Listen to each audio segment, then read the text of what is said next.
নমস্কার বন্ধুরা, আজ বানিয়ে নেব চিড়ে দিয়ে দারুণ স্বাদের টিফিন বা ডিনার রেসিপি। এটা খুব সহজে বানিয়ে নিতে পারবেন আর অল্প সময়ে এটা হয়ে যায়। এক বাটি এখানে পাতলা যে চিড়েটা হয় সেটা নিয়েছি। এবার একটা এখানে বোল নিয়েছি, বোলের মধ্যে চিড়েটা দিয়ে দিলাম। তারপরে এর মধ্যে জল দিয়ে দেবো আর ভালো করে চিড়েটাকে ধুয়ে নেব। কোনো রকম ভিজিয়ে রাখার দরকার নেই, 2-3 বার জল পাল্টে ধুয়ে নেব। দেখুন কতটা নোংরা জল বেরিয়েছে। এরকমভাবে 2-3 বার আমি ধুয়ে নিয়েছি আর জলটাকে ঝারিয়ে নিয়েছি। এরকম অবস্থায় আমি এই পাত্রটাকে আমি রেখে দেবো। কড়াই তেল দিয়ে দেবো পরিমাণ মতো। তেলটা এবার গরম হতে দেবো।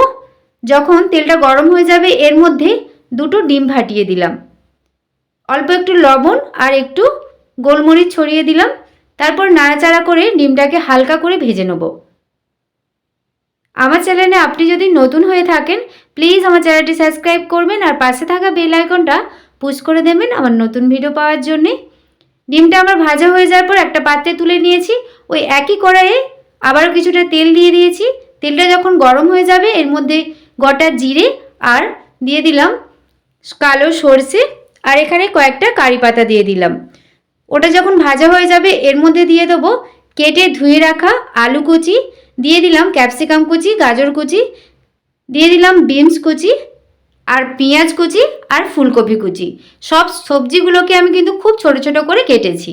তারপর নাড়াচাড়া করে এগুলোকে ভাজা করে নেব। গ্যাসের ফ্লেমটা মিডিয়াম ফ্লেমেই রাখতে হবে আর হালকা আঁচে এটা নাড়লে এটা আস্তে আস্তে সেদ্ধ হয়ে যাবে। এর মধ্যেই নাড়তে নাড়তেই দিয়ে দিলাম কাঁচা লঙ্কা কুচি আর স্বাদ মতো লবণ দিয়ে দিলাম আর একটু হলুদ গুঁড়ো দিয়ে দিলাম। তারপর গ্যাসের ফ্লেমটা ওই মিডিয়াম ফ্লেমেই রেখে এটাকে নাড়াচাড়া করে নিতে হবে আর একটু 1 থেকে 2 মিনিট চাপা দিয়ে রাখলাম লো ফ্লেমে, যাতে সবজিগুলো তাড়াতাড়ি সেদ্ধ হয়ে যায়। সবজিগুলো নাড়া হয়ে গেছে, আলুগুলো সুন্দরভাবে আলু সবজিগুলো সেদ্ধ হয়ে গেছে। এবার এর মধ্যে জল ঝরিয়ে রাখা চিড়েটা দিয়ে দিলাম আর ভেজে রাখা ডিম আর দিয়ে দিলাম ভেজে রাখা বাদাম। বাদামটা দিলে রেসিপিটা খেতে আরও ভালো লাগে।